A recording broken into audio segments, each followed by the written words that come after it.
ang pagpasidong nga putli nga gisgutan sa Biblia kana magpasidungog ka bisag dili na maayo ang nahitabo sa imuha.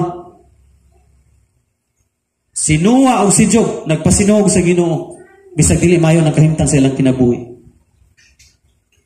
Si Jose nagpasidungog sa Ginoo bisag dili na maayo ang kahimtang sa iyang kinabuhi.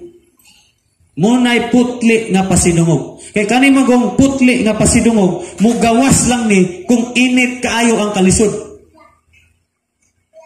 Diha masuta ang atong putli nga pagpasidungog sa Ginoo kung miagi tag init kayong kalisdanan ug init kayong mga pagantos.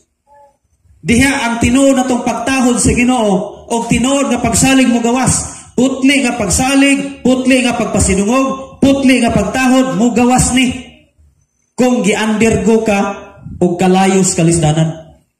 Kana bitaw si Misak, Sadrak, Abednego o si Daniel, giagi